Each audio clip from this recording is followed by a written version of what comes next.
Daha fazla yönetici olabilir.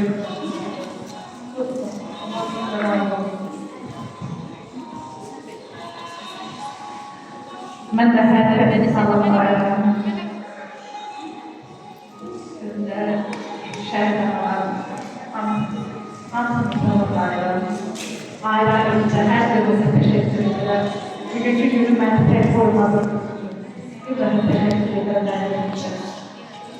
Bu tarafa günün herkese geldim. Herkese teşekkür ederim. Teşekkür ederim.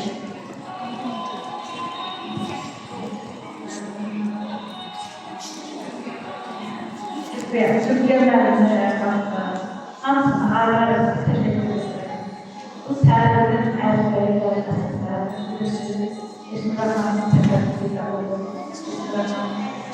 teşekkür ederim. Çok sağ olun.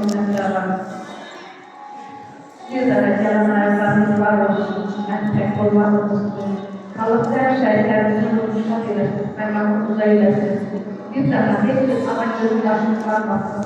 Hiçbir bala atamızın içine koyulmasın. Amin. Çok sağ olun. Teşekkür ederim.